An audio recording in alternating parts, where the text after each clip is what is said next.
need support staff to clear the room.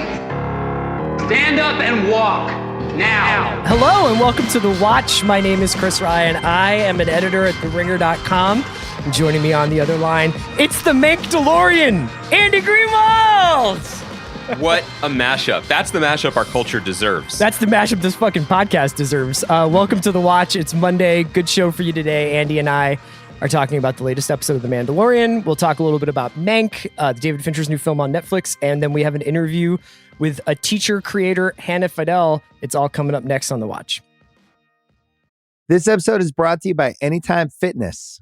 We may talk a whole lot about sports, but when it comes to keeping fit ourselves, there's definitely room for improvement. I hit this point early July. I was just like, I am not in good enough shape.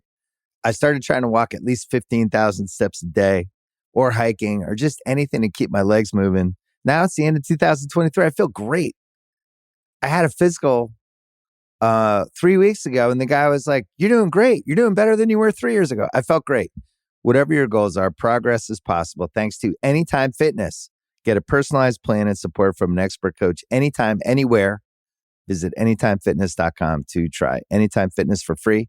Start to train for your life. Terms, conditions, and restrictions apply. See website for details. This episode is brought to you by State Farm.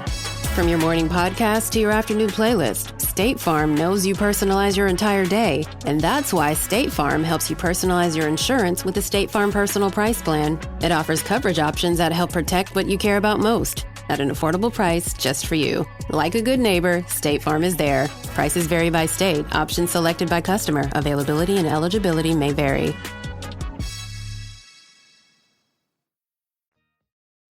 Greenwald, what's up?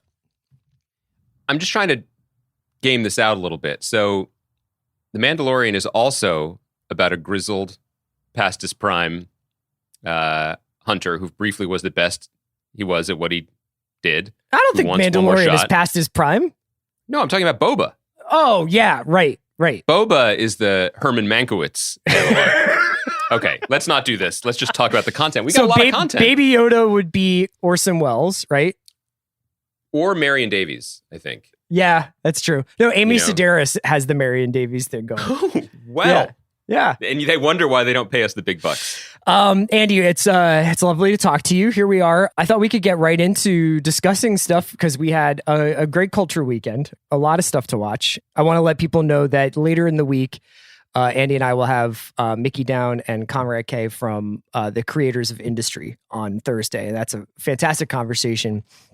And so what we're basically doing is doing industry week by week, but obviously, you can watch the entire season on HBO Max. We'll talk about it. Because I think 5 premieres tonight, Monday, and our interview is going to go up Thursday, and we talked about 6. Yeah, we talked about Nutcracker, which is the 6th episode. Yeah, so if you want to be up to date, I think that it was a pretty general conversation, but we allude to some things that happen later in the season.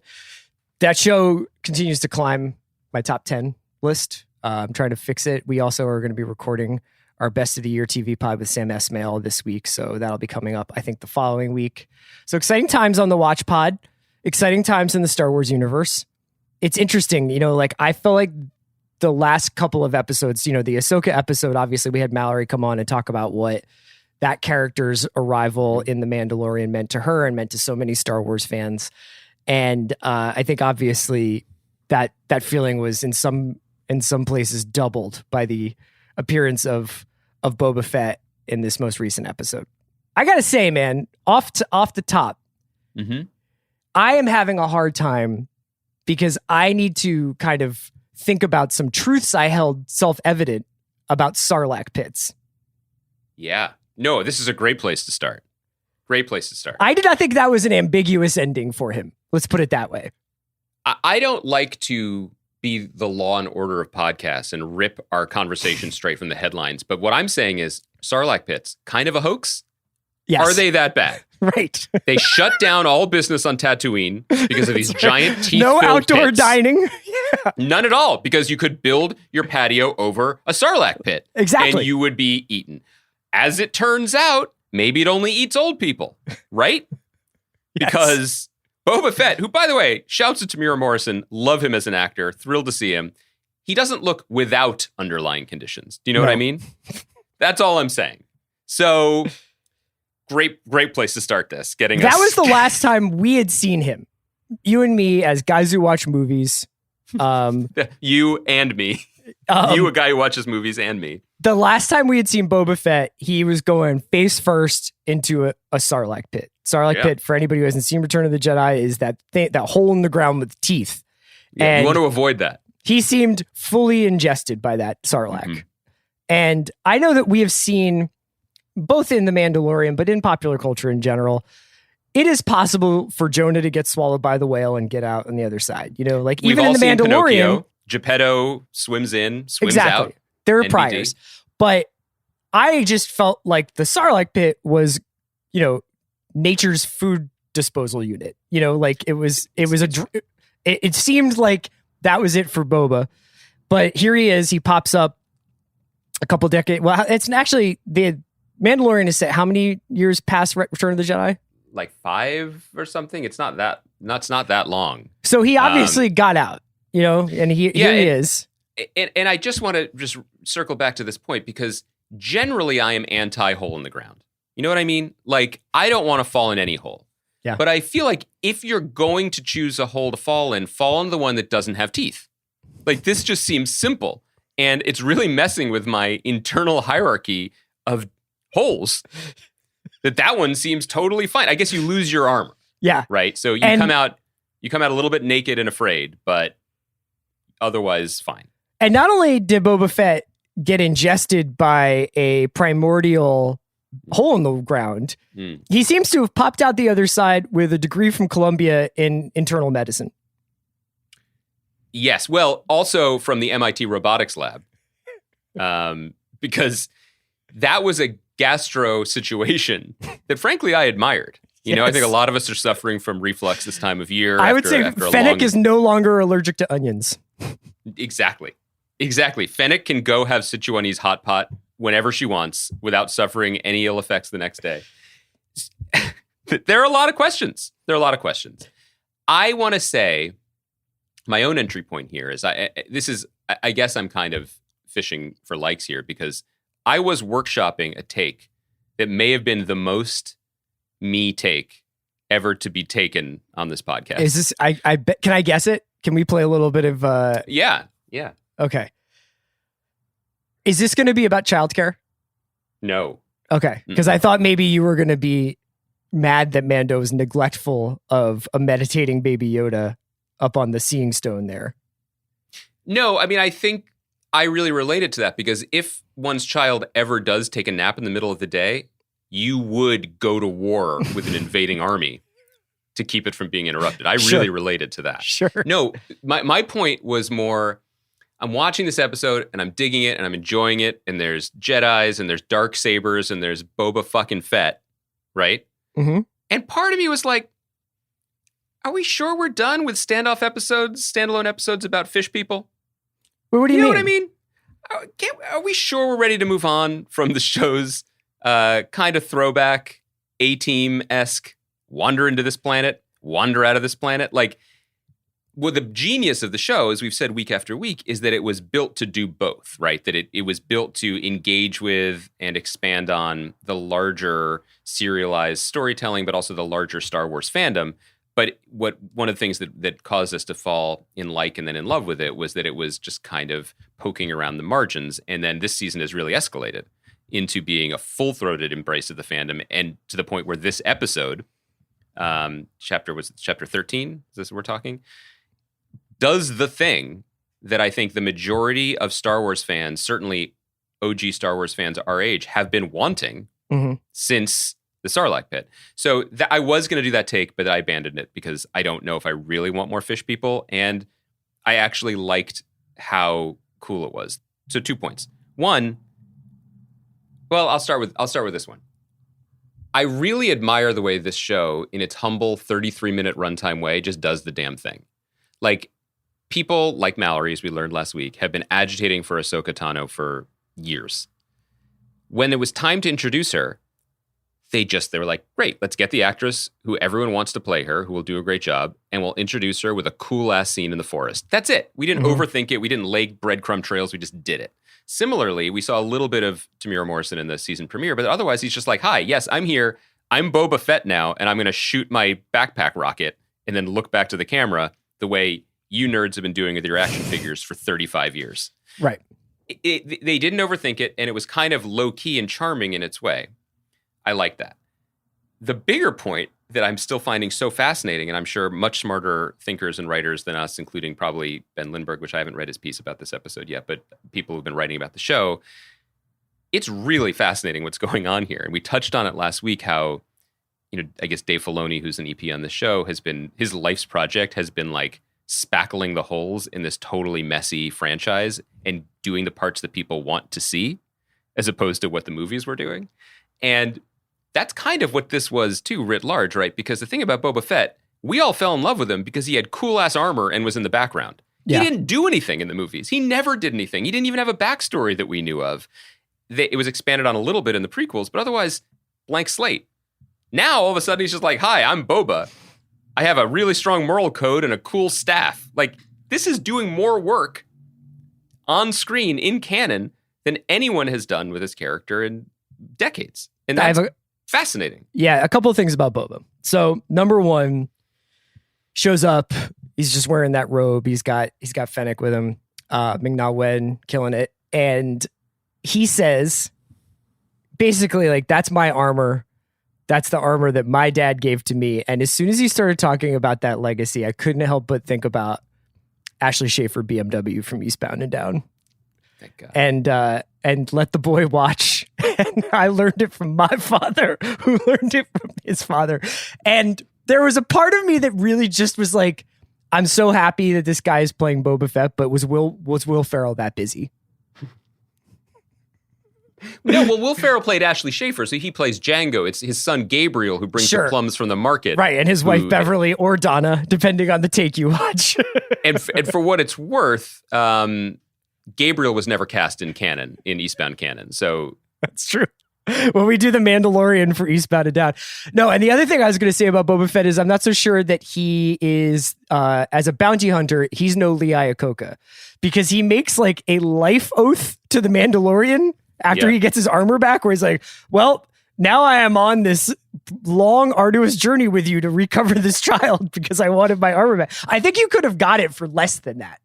I think that, again, this isn't the parent in me, but this is the person approaching middle age in me. I think he's bored. I think retirement doesn't suit him. Mm-hmm. You know what I mean? He moved to basically the Palm Springs of the galaxy. Yeah, Tatooine. Yeah. He finally shed his suit, and could get into other things, like maybe some sort of Eastern meditation. He's wearing a robe. Or maybe he just likes to go schwitz. I don't know. But I think he missed the game, and you can tell that because he seems to have picked up some new fighting skills, which is cool. The armor maybe didn't fit him as snugly as it used to. Right. Something that I really appreciated. He was wearing breathable pants while wearing the armor on top.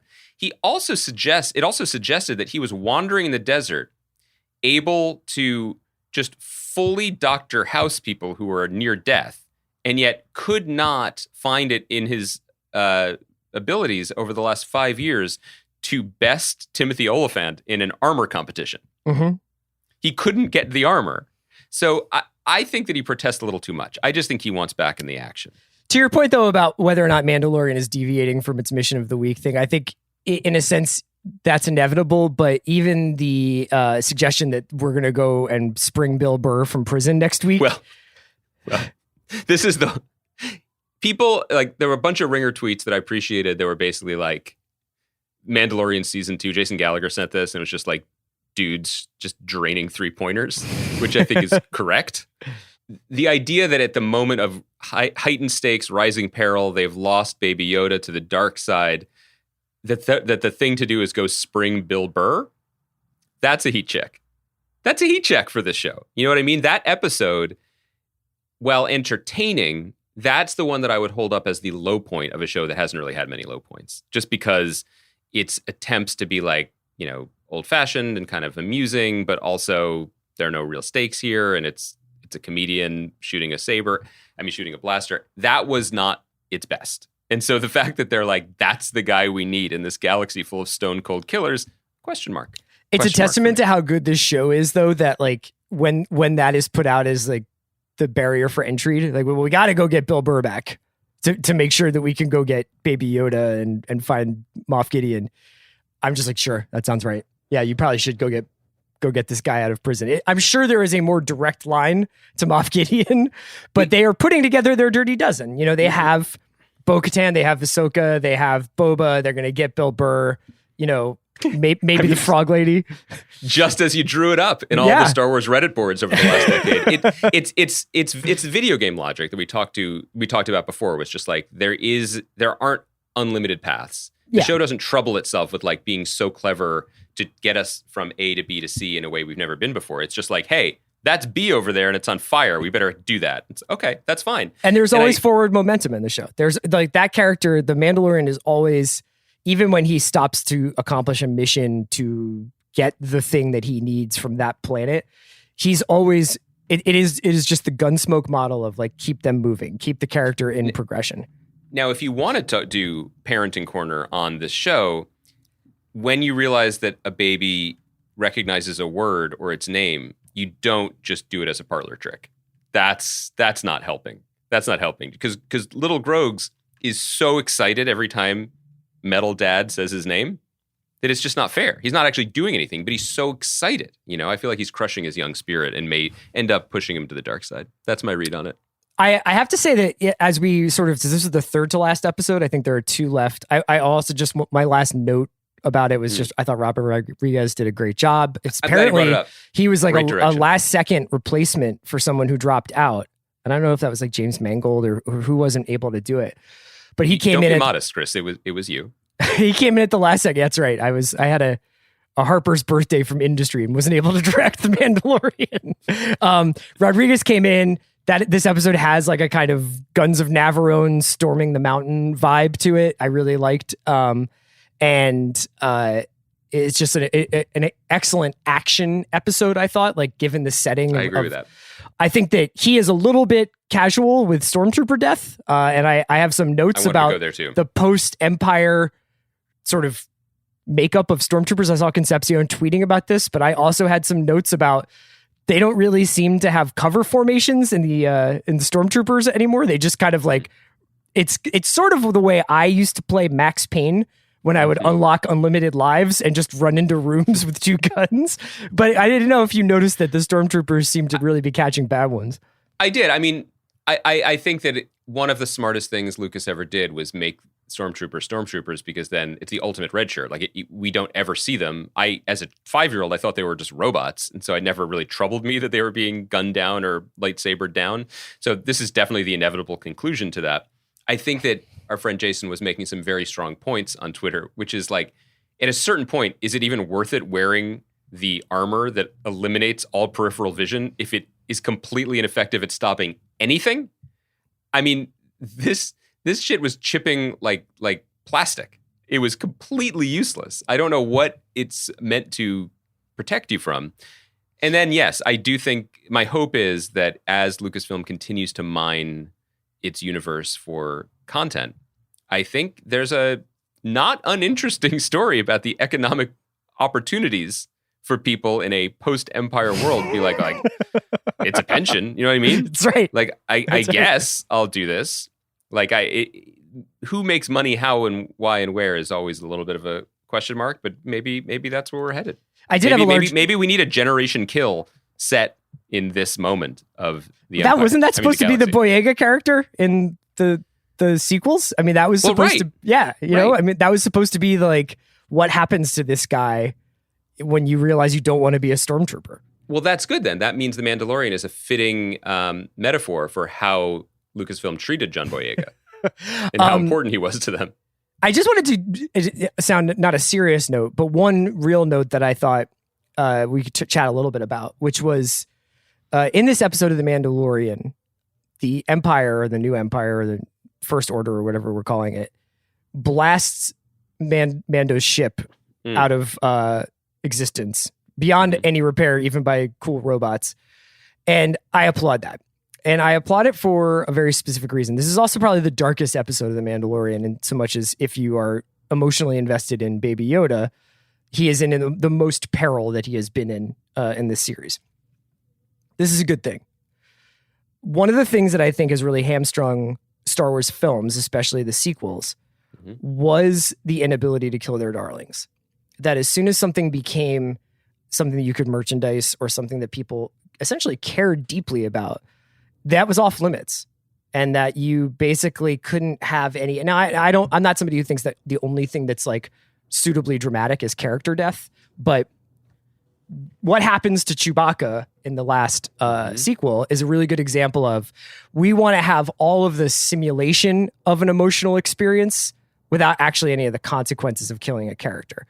And I'm not saying that Baby Yoda is going to turn to the dark side or is going to and somehow get killed, God forbid. But I do think that blowing up that ship before it becomes a Millennium Falcon that people are overly invested in and have, toys of and think about for 30 years, and nothing bad can happen to this inanimate object that's part of a fictional world anyway. It's a good thing. You should take advantage of this opportunity to teach people how to watch this story without having them be like, I own this. You know what I mean? Like, that fandom thing is really pervasive in Star Wars, and that idea that people are like, I can't have anything bad happen to the characters I love or the things that I care about. And I thought that this episode did a pretty good job of, within the realm of it's still PG-13-ish, kind of upsetting the apple cart a little bit. I couldn't agree more with everything you're saying. And I hope that that's because of the unique position that Jon Favreau carved out for himself and for the show within Disney Plus and everything. Basically, like, this show is not necessarily targeted at people who buy toys, other than people like Steve Carell and 40-Year-Old Virgin toys. You know what I mean? And no disrespect to people who collect beautiful collectibles. And I know Baby Yodas are flying off the shelves, but I don't even know if they expected that, because I don't think they were ready for Christmas last year. That's a good thing for the long-term storytelling health of this franchise. And I think that we won't do this, but hope maybe someone could, that if you look back on the most recent trilogy, the thing that it screwed up the most was death and what it meant. You mentioned the Chewbacca fake out in the third film, which was just atrocious. But also, Oscar Isaac's character was meant to die in the first one.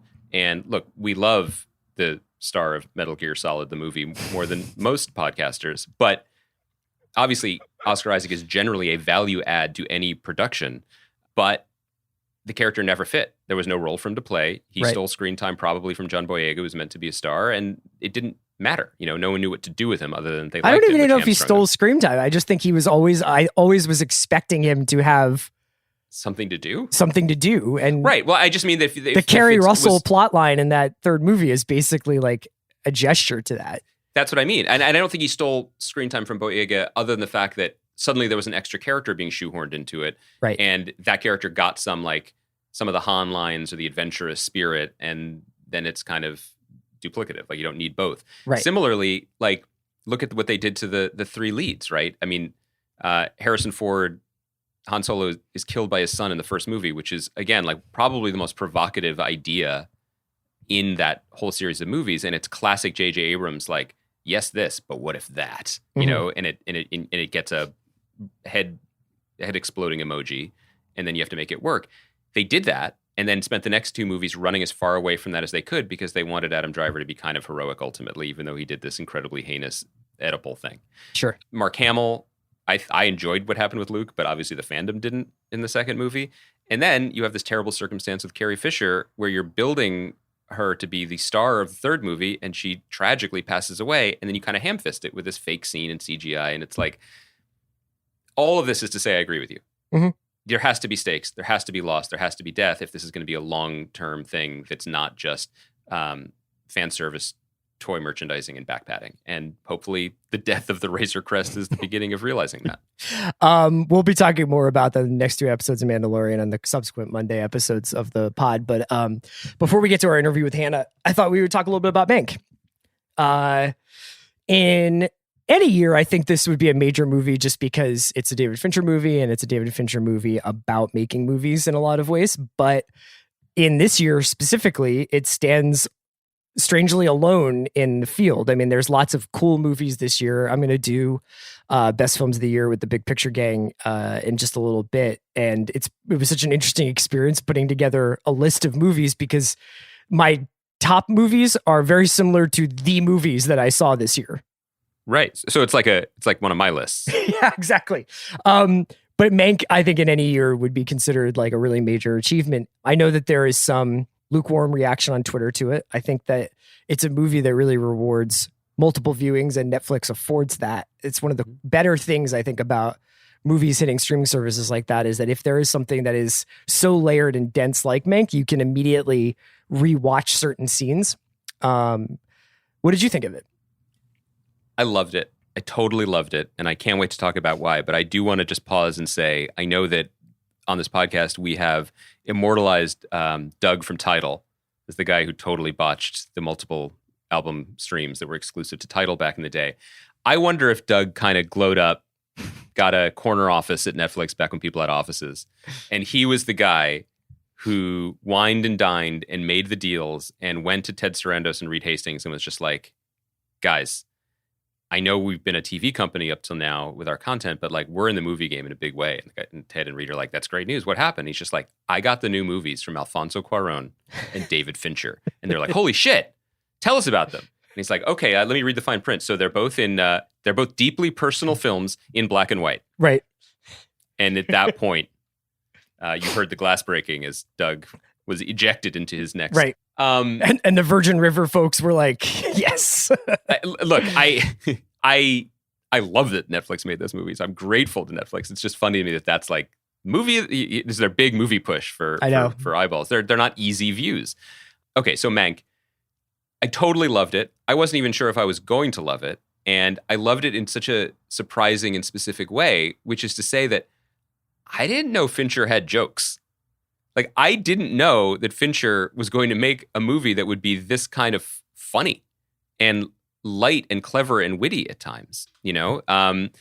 It was such a pleasure for me to see a movie that probably, when all is said and done, and Fincher's filmography is like a holy scroll for us to consider, will stand out from his work as obviously deeply personal, because the script was originally written by his father, and personal in that it is about making movies. But this feels like the kind of one for him that could be completely re-energizing in a career as incredible as his has already been. And specifically, what I mean by that is you don't need a completely naive Luddite like me to be like, this guy's a master filmmaker. You can listen to Sean on The Big Picture. You can read any other director talk about him. The level of detail and the visual brilliance that is his hallmark is front and center in Mank. It's gorgeous to look at every moment. The lighting in the black and white and the grain that he put on it to make it seem like an old film is just stunning. But I'm thinking a lot about what Scott Frank said to us last week when we were talking about The Queen's Gambit, where he was saying that the best advice Steven Soderbergh ever gave him as a director was to fight the urge to make a perfect shot and to remember the value of a pleasing shot, because a perfect shot can be kind of if you spend so much time worrying and fretting over the details, you bleed the life from something. And the thing about Fincher is that he is the exception that proves the rule. Every image is perfect, but it feels alive, right? But this movie brought in a different kind of life to it that I just was so happy to see. It swings, you know, it's funny, it's surprising and clever and snappy and playful, even while every shot is composed within an inch of its life. And I adored watching it for that reason. Yeah, I think the number one question I wanted to ask you about Mank is how you felt about Tom Pelphrey and Gary Oldman taking jobs away from Jewish actors. Okay, thank you. This was the thing that I wasn't going to bring up. Has anyone checked Arliss Howard's background too? He is Jewish, I believe. He and Deborah Winger are very involved in peace in the Middle East, I think. Well, they could be coming at it from different sides. I'm just saying. There was a strong element of Mrs. Maisel going on. Yeah. To me, and I take this especially personally, not just as a Jew, but the Mankowitzes, Chris, were born in Wilkes-Barre, PA, as was I. Uh-huh. So we are basically the same, like I could think of no differences between us. You should get a co-writing credit on All About Eve. Yeah. I've often thought so. My work on Cleopatra is really, really underrated. It's one of those things where if Gary Oldman is playing you and someone as handsome as Tom Pelphrey is playing one of you, I'm like, I'm not mad at that. You know what I mean? I feel like that's good for the brand. It's good for us long term. But thank you for asking. That really was at the forefront of my mind. No, I think that I've seen some people say like this is an outlier. This is a one of one from Fincher. And I disagree with that. I definitely think that this feels of a piece with his work. I think that in a lot of ways, this reminded me a lot of Social Network. In some ways, Mank felt a little more Sorkin-y to me than Social Network did in some ways. There's there are some tropes and flourishes that happen within it that I associate with Sorkin, but I think also the concern with mass media and who decides what we see and what we hear and what we know and what we learn is something that Fincher's touched on before, and he touched on it in Gone Girl. I mean, he's able to come back to these themes. I think he touches on it a little bit in Zodiac too. The role of media in the world is obviously like a real big theme for him. I mentioned that it rewards multiple viewings, and I wanted to kind of throw this to you as a more general question, because so I watched it, and I think I had a very similar reaction to the one that Sean described when they did the Big Picture episode last week about it, which is you kind of watch it, and the first 30 minutes are going by, and there's so much happening, and yet it seems so light in some ways, and you're kind of like, oh, is this going to be told from the perspective of a guy in Traction who's reading large swaths of the Citizen Kane script out loud? And then it obviously frees itself up and starts going back and forth across time. But when you watch it the first time, and then you start to just go back, and whether you watch it in sections or you watch the entire thing again, I think knowing Upton Sinclair is going to be a major part of the movie, or, keep an eye on the Shelley Metcalf character, because even though he seems like he's just the sixth guy in the room, he winds up being an important part. Or little bits about his and Joseph, or his and Louis B. Mayer, or his and Thalberg, or his and Selznick's relationships wind up kind of all coming together in a knot towards the end. I felt like that was much more rewarding the second time around than the first time, where I think I was just sort of blown away by the technical achievement and the look and the feel of the movie. I totally agree with you, and I appreciate that observation so much, because I didn't really know what I was going into. Obviously, the headline or the log line is Mankiewicz writing Citizen Kane and his tussles with both Hearst and Orson Welles. That's not what this movie is. The fact that the actual, engagement with Welles really only comes at the very end, and is secondary to the movie's really interesting politics, surprised me, and I found it much more compelling. And as you said, I was in a similar boat. And this is also the Netflix nature of it. Like watching it on my couch, you're not drawn in as immediately as you are in a theater, where you've gotten your seat, you've watched trailers, and you're in from jump. I was fidgeting a little bit in the first 10, 20 minutes, partly because of the Netflix nature of it, but also partly because I wasn't sure what the movie was, other than the fact that I was enjoying it. When it zeroes in on that, it's like, oh, it's actually incredibly relevant in a lot of surprising ways, and pointed, politically in a way that I really admired. That leveled up for me. That leveled the movie up for me and my perception of it. If anything, it kind of underplays, I think, the Welles tension, it's been interesting to read. Mark Harris over at Vulture has had conversations with Fincher about this, and he was just tweeting about it again today, that in Jack Fincher, David's father's early drafts, it was basically like the Pauline Kael article writ large. The Raising King. Welles is a fraud.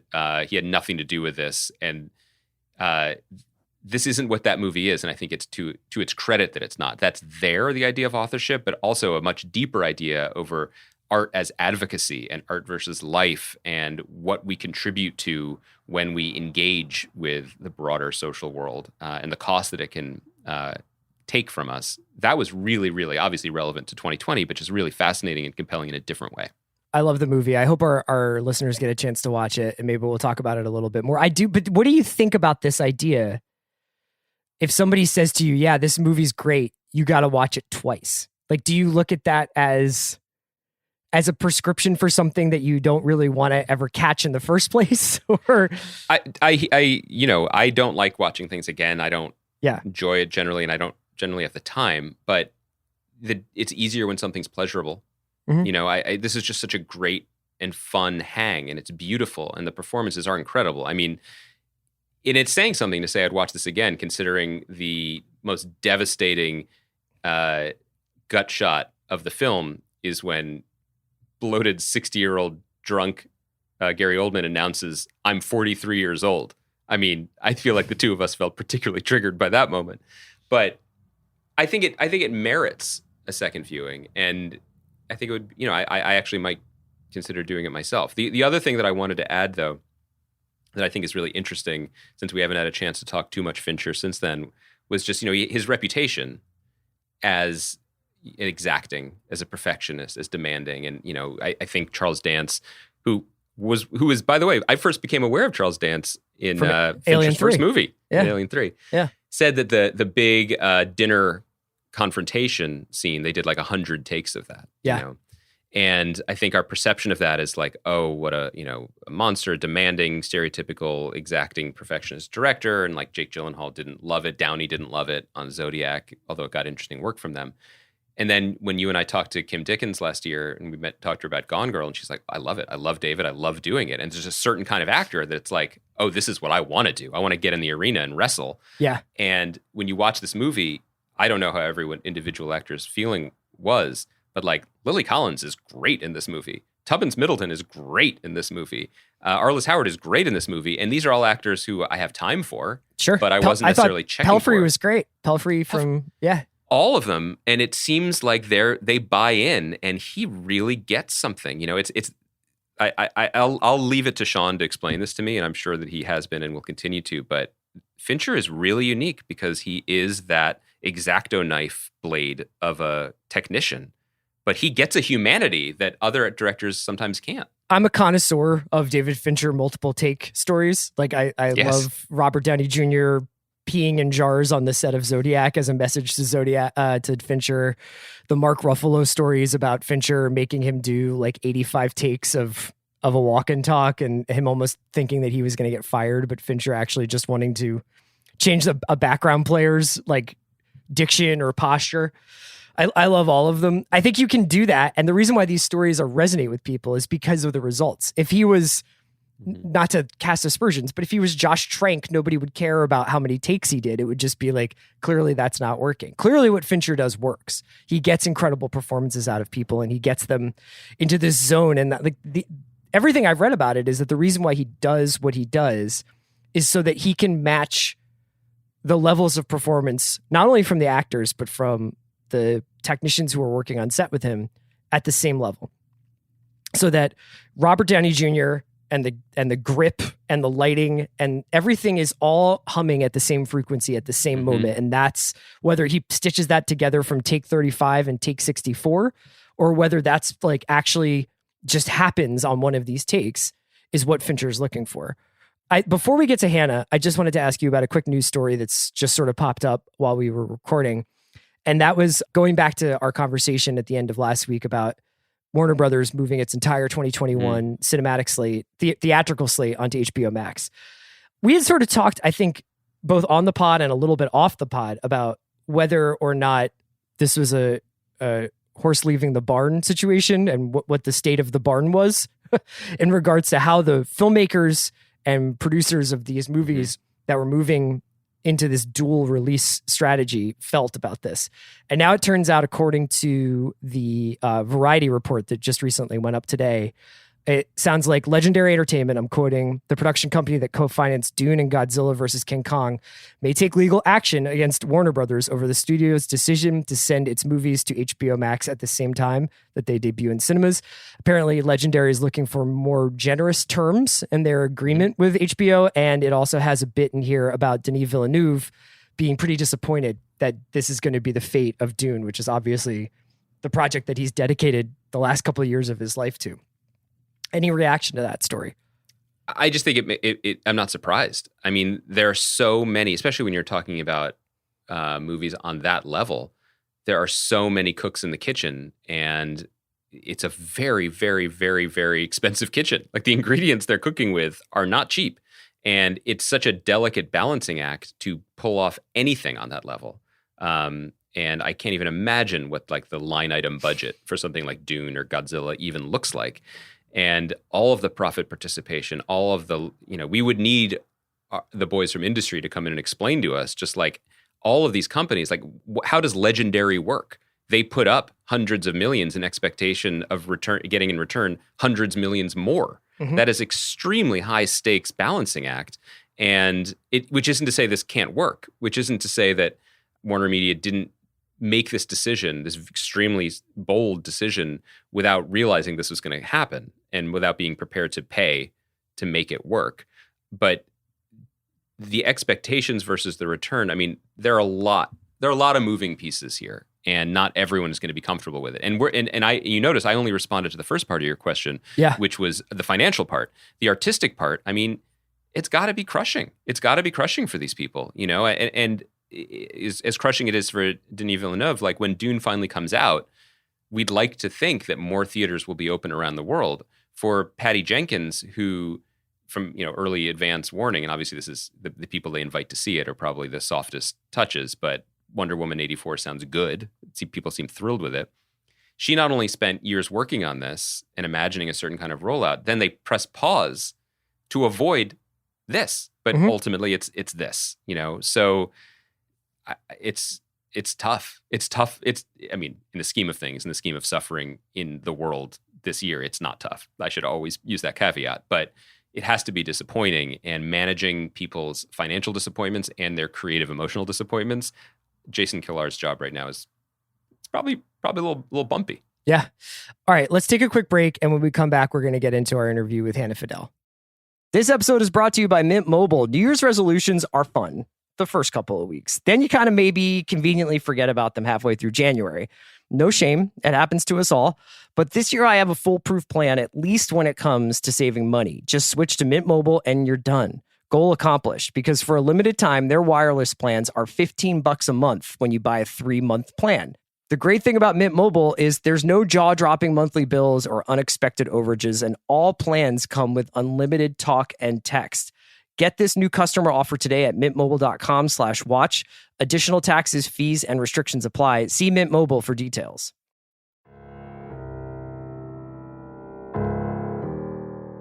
All right, Andy. So we're about to be joined by Hannah Fidell, who's the creator, writer, directed many episodes of A Teacher. She also made the original film, the 2013 movie that it's based on. This is a show that we haven't had a real chance to talk about on an episode by episode basis, or really at all, but I have been watching with my wife intently and enjoying, and it's really great that we got a chance to talk to Hannah, because it's a show that I think is like ripe for conversation, and it provokes a lot of conversation. What are your feelings on it, and how do you know Hannah? I really like and admire Hannah a lot as a filmmaker. As you said, she made the film A Teacher, which is excellent. And then she also made a follow-up that we both had a lot of time for, I think, called The Long Dumb Road, starring our friend Jason Mantzoukas. I think one of his first, not a first, but he definitely came on the podcast to promote that movie at the time. And, I think Hannah's an extremely talented director. She's also done a lot of TV work, including on The Act, which was on Hulu a year ago or 2 years ago. And, that came through in our interview as well. This show is extremely challenging. It's challenging in its subject matter. It's challenging in what it asks of its performers, and it's challenging in what it asks of the audience.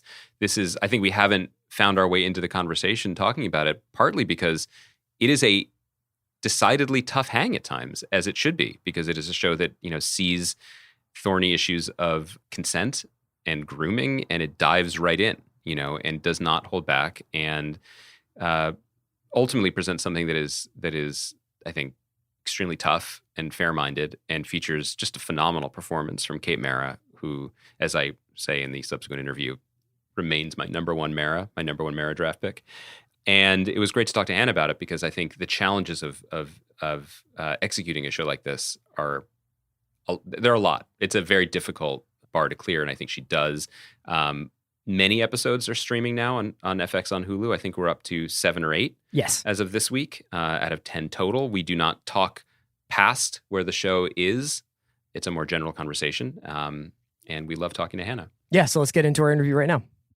Chris and I are thrilled to be joined by the creator, the writer, the director of most of the episodes, I think, of the really amazing FX series, FX on Hulu, I should say, series, A Teacher, Hannah Fidell. Welcome to The Watch. Hi. Thanks for joining us, Hannah. Very happy to be here. We are so excited to have you, not only because we're thrilled to talk about this show with you, but also you have been kind enough to say that you are a listener of this podcast. Big time. Which really puts the pressure on us, I think, to deliver. Hannah, I know that this is not the takeaway that most people are going to take from A Teacher, but I think it's a testament to how long I've spent inside of my house that I was watching an episode last night. So we'll be airing this podcast on Monday. I believe it's tonight's episode. And the character Eric is outdoors at a food truck having a couple of beers. And I was like, God, I miss Austin. Like, I was like, I don't think that's like the takeaway you're supposed to have from A Teacher, but I was like, I can't wait to go get food truck barbecue and a couple of beers outdoors. I feel the same way. And it brings me so much joy that you felt like you missed Austin from that scene because we shot it in Calgary. Oh my God. Well, it was very authentic to me. Great. The magic of Hollywood. Hannah, I have sort of it might be a winding question, or at least might demand a winding answer, because for people who don't know, A Teacher began for you with the film, which is a really excellent movie you made. It came out in 2013 called A Teacher, similar subject matter. And I guess the two-part question is, could you talk us through a little bit about the evolution of A Teacher as it went from movie to TV show 7 years later? Yeah. But also specifically about what was it about this story in particular that kept you engaged with it as it evolved? And it did evolve considerably, I think, over the 7 years. Yeah, totally. Well, where to begin? So the movie is very much only from the teacher's perspective. And that was due to just the limitations that come with making a small independent film. And we were lucky enough to get into Sundance. And from there, people saw it, and a producer approached me, Michael Costigan. He said, I need to know what happens after the movie ends. And from there, we, and this was back in 2013, we actually originally sold it to HBO. And we're developing it there. And through just sheer luck or stupidity, I was able to retain the rights to the underlying IP to the movie. So the TV rights rather. So when it became clear that HBO wanted Euphoria, which is an amazing show that I love very much, we took it back out to the marketplace, and FX, when we pitched them, just really, they got it and have been great partners. But of course, you know, over those 7 years, a lot happened culturally in terms of, I mean, specifically the Me Too movement. And that allowed me to engage with the story in a totally different way by opening it up. It's really a two-hander, both the student and the teacher, both of their perspectives in it. And so it feels fresh. It didn't feel like I was remaking something, because to me, the characters actually feel quite different. The tone is very different. And also, it's fun being able to remake your own stuff. I was going to say, it's a bad metaphor for a show about a teacher, but you got another bite at the apple, exactly. Which not everyone gets to do. Yeah, exactly. So it's sort of all around. I think in those 7 years, I had made a few more movies. I had done some more TV, and I think I learned a lot that helped me sort of build out the show as a whole. And so where along in that process did Kate get involved? Was she all the way back in the HBO days, or is she more of a recent addition when you guys moved to FX? It was when we took it back out and went to FX. But, you know, I have to say, I have to give major props to friend of the show, Jason Mantzoukas. Yeah. Because star of one of your excellent movies, The Long Dumb Road. Yes. When we were on the set of my film, Long Dumb Road, we were talking about how I was about to go take out the show again and how much I hate pitching. And he is a master pitcher.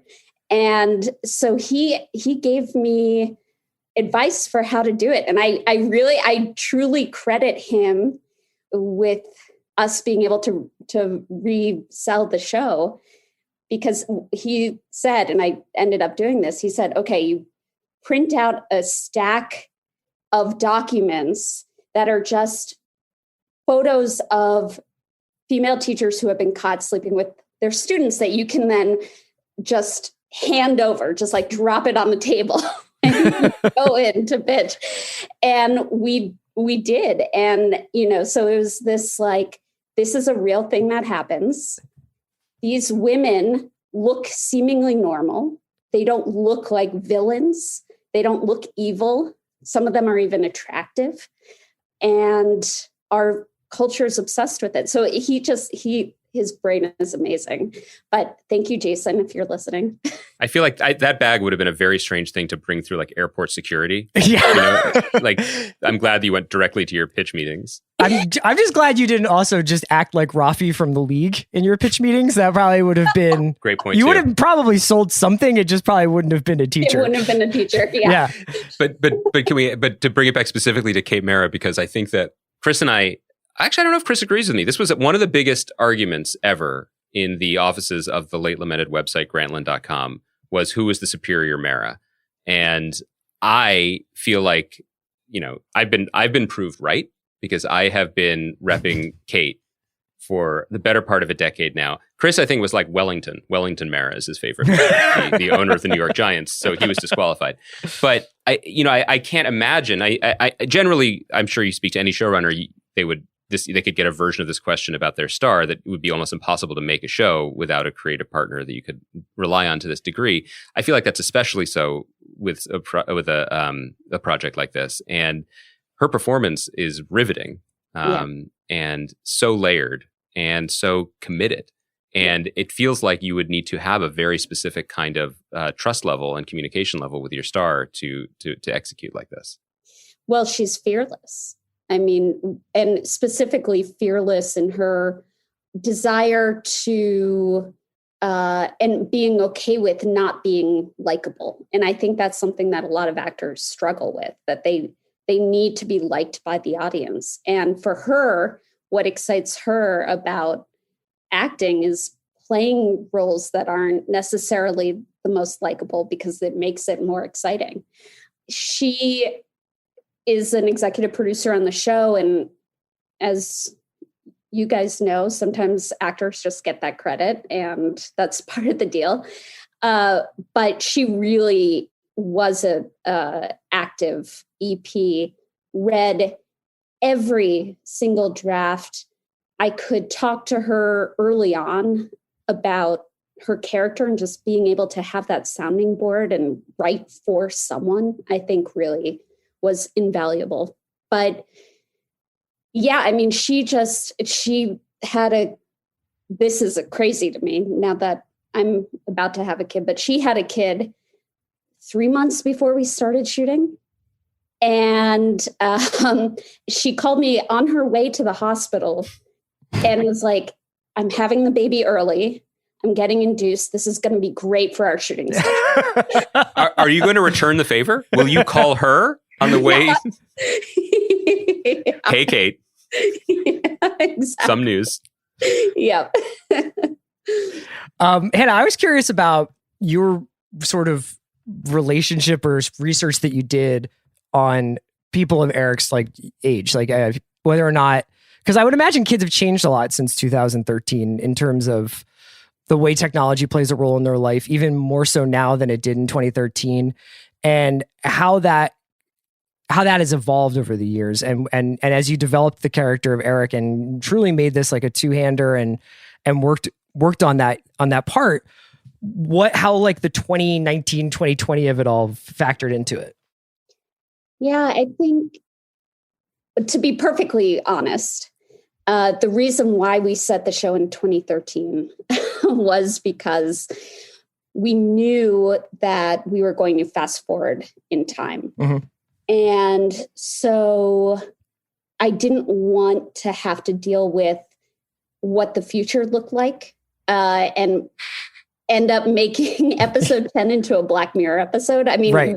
Like our brains were already exploding in the writer's room when we were thinking about episode 10. So we landed on 2013 because for a variety of reasons. One being Instagram was a thing that people were using en masse by that point. And also it was pre-Me Too. And so the sort of wokeness that I think a lot of young people have today, I don't think existed. And the conversations around consent and abuse of power weren't happening in 2013. And it sort of makes Eric that much more vulnerable. And which to me makes it that much sadder. Well, Hannah, you're talking about the Me Too movement and if not wokeness, but a general kind of awakening, not just among people or young people, but I think thankfully and much overdue within the industry as well in terms of its approach to tackling more challenging subjects. And I wondered, for you navigating the creation of this show and even up to while directing it and some of the more intense scenes that you directed, how did you keep yourself attuned to all of it? And I realize I'm kind of being vague here. What I mean is you have to make something that feels true to the art and to yourself, but you're also trying to be sensitive to the performers. You're trying to be sensitive to the potential viewers and to the audience in the future that will be receiving it. You know, and a lot was made this year. A term came into our conversation that I didn't know before of intimacy coordinator. Mm-hmm. You know, and that was for normal people, right? When Normal People came out, and so here you are making a show that requires a lot of very delicate intimacy coordination, whether you actually had one on set or not, and then also, you know, trying to be respectful of someone who's essentially being abused while being true to your art. How did you perform that balancing act? Well, for me, I am myself a victim of sexual assault, so I feel like it maybe gave me more license to explore the various avenues of consent in a way that someone who hasn't been through that trauma or healing process might be able to. I also, and this is, as you know, I'm glad that we did this, really glad we did this, but we brought on consultants who were therapists who specialized in male victims of sexual abuse. And so and that was in the writer's room. So through our conversations with them, we really got a sense of what the trajectory of victimhood and looks like, because it's actually quite different than what it does for female survivors. And I knew some people who had relationships with their female high school teachers, and they were open with me and were willing to share their stories. But yeah, I think it's really, you know, for me, I care more about making something that's honest and true instead of it being a advocacy piece. Mm-hmm. And, you know, we were walking a very fine line with this show. And I'm relieved, in fact, that people can see that, because we made a pretty bold decision that we wanted the audience to feel complicit in the relationship early on. And, you know, that could be dangerous. But part of that is because we wanted the audience to go on the same trajectory as Eric does, which is one of infatuation. you just alluded to it. It's ongoing in such an interesting way, and anyone who follows you on Instagram, as I do, are seeing that you are taking in all these reactions, and the reactions are fascinating because people are watching it kind of like they watch a horror movie. They can't turn away. There is unquestionably kind of a salacious thrill in the viewing, in the act of viewing, and it does make us complicit because in that moment when Claire confesses, you're on the couch and you're like, don't do it. Even though, of course, the friend, I'm sorry, I'm forgetting the character's name, she's right. Yeah. Her reaction is 100% the correct reaction and her behavior is spotless. And yet you've put us in this position. Yeah, that was very purposeful. And, people, I think, don't talk about this enough, but Andy, I mean, this as a showrunner, it's like our job isn't just the writing. It's also, we're in essence directing the audience. Yeah. As well. And we really went hog wild with that idea on this show.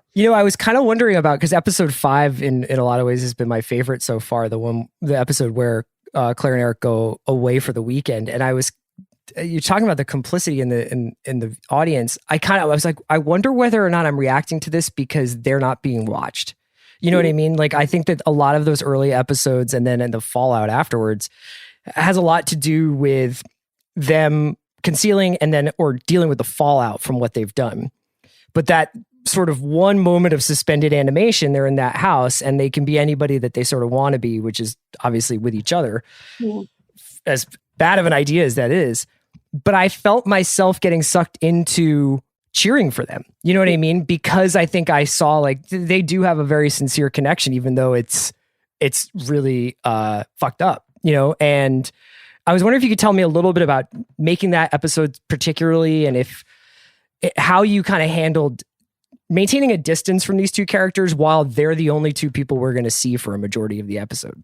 Yeah, no, I think the direction that I gave the writer's room was I want the audience to feel like they've been punched in the stomach at the end of this episode. Yeah. And in order to do that, we really needed to build up the fairy tale that these two are living in and that the audience might be living in as well. So, yeah, I mean, I find that episode to be so incredibly sad. Yeah. Because it's the balloon being popped. It is reality hits Claire like a ton of bricks. And we finally are able to have that voice of reason in Catherine, the teacher that I think all of us won over those 5 episodes leading up to it. So, yeah, I mean, we always knew that we wanted Claire to be the one to out herself, because that was the most unexpected version. But yeah, it's an intense step. But I love the way directorially, and just in terms of how you ran the series, you puncture the balloon so intensely visually as well, because you go from those beautiful vistas of their rental home to the griminess of the motel. I think just one episode later, and it does not feel escapist or romantic or special in any way. It's the opposite. There are a lot of things that go into any show, and I think we could go down a list of things that that moved us or that we commend you for, whether it was it's casting or the use of social media on the screen. But there's one particular technical or procedural, I guess, decision that you made that I want to stand up and applaud, and I'm very curious about where it came from, which is you made a half-hour drama. I'm so glad, and not just purely because. Not purely because I like things shorter, but because it's unexpected. It changes the rhythm. And I think ultimately, and I didn't know this going in, that it gets so uncomfortable at times that this is the correct dosage. Yeah. I mean, obviously people can, especially now, you can binge multiple episodes on FX or on FX on Hulu, but this feels right. And I wondered if that was your intention going in, or if it was a suggestion, or if it was something you found along the way. No, that was from day one at HBO. It was always going to be a half-hour drama. And I think where we were really drawn to that, a friend of mine, Amy Simetz, made The Girlfriend Experience, which I think does such an excellent job as well of utilizing the half-hour drama format. But by watching that, I really was able to see that, yes, it's possible. And even, I mean, it's weird. It's a weird comparison, but just in the architecture, I kept looking at, and I know it's technically a comedy, but I kept looking at Atlanta. Mm-hmm. And just the way that they skip in time and fast forward, and episodes can be these contained moments, and that's okay. So, you know, it opened up a lot of freedom for what we could show and also what we didn't have to show, which was great.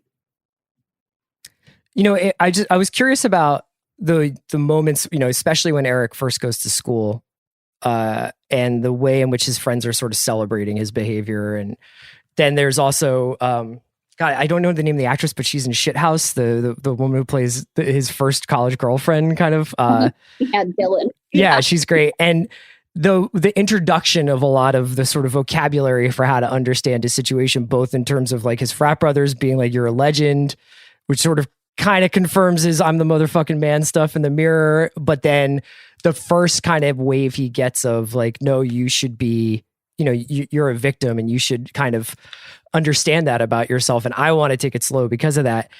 I was curious about, you know, where you're thinking, how your thinking has evolved over the years, making it about what a character like Eric must have been going through in that situation, and how, especially since you do set it in a very, I know obviously it was Calgary apparently, but like, I think that culture of like frat, like UT frat culture would have that element of it. But it was really interesting to me that you're introducing Eric to all these ideas of how to understand his own situation.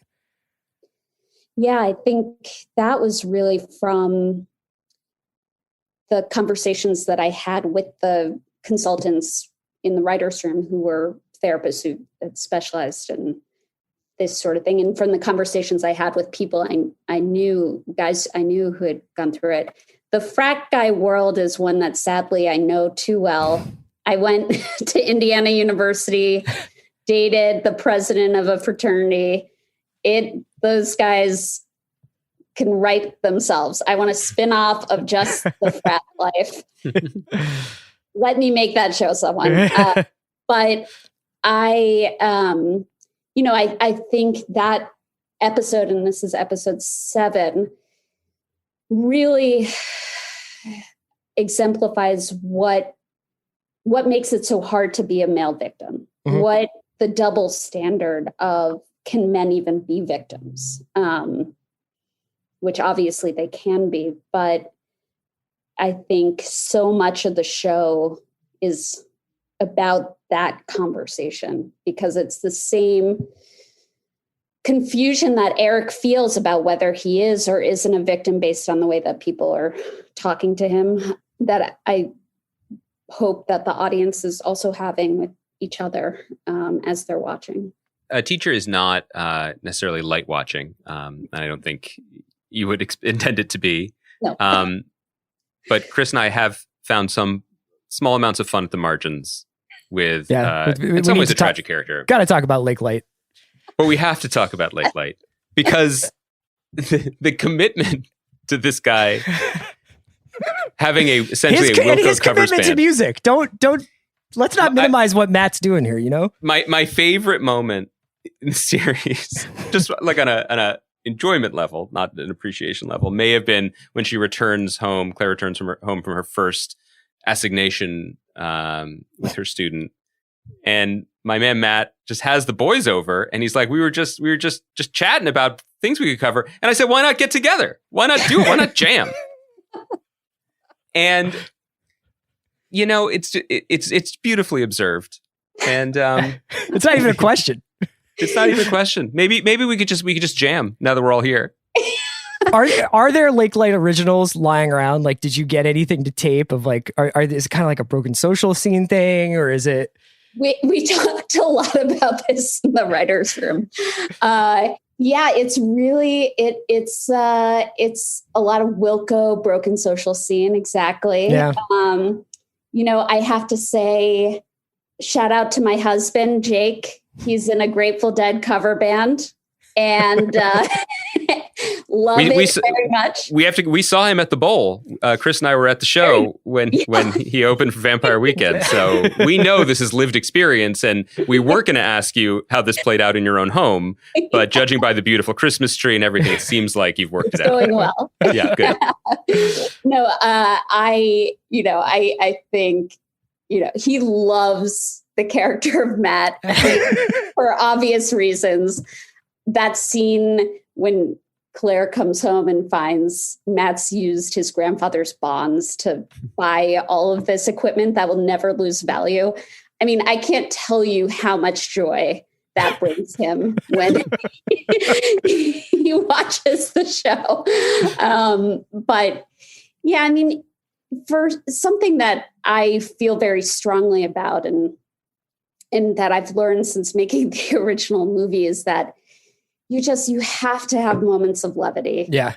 Because otherwise, especially with a show whose subject matter is so dark like this, it just would be painful to watch. And so I love that you guys picked up on that nugget.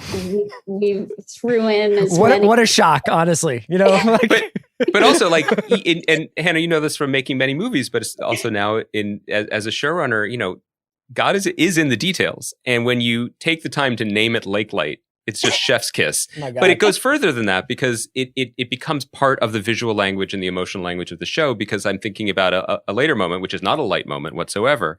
But there's a moment later in the series when Matt is basically like, we're going to make this work. I forgive you. Very quickly, he says this. And he says it over a takeout rotisserie chicken, which I can't stop thinking about. Because in a normal life, him jamming, having some nice oaky cab in the evening, rotisserie chicken, this is fine. Yeah. This is not even dog and burning house. This is fine. This is actually fine.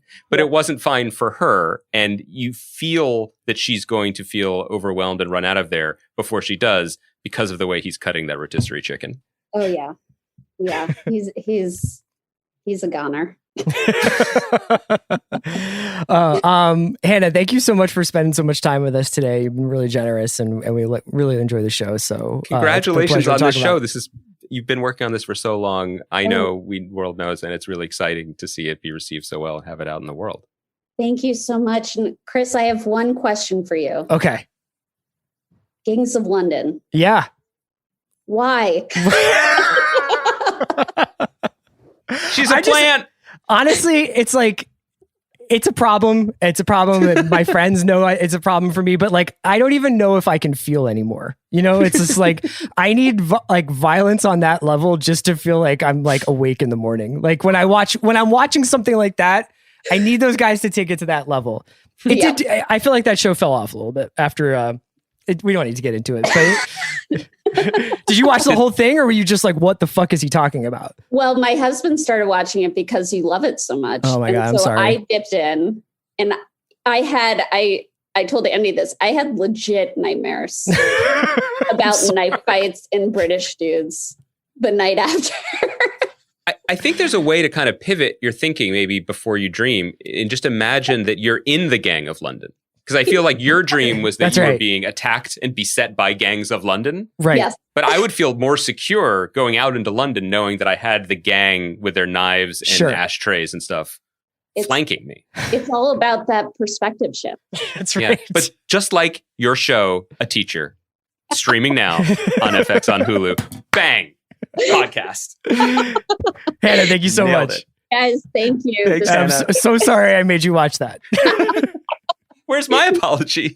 Well, you have to. It's a professional obligation. Bye, guys. Take care. Thank you, Hannah. Yep.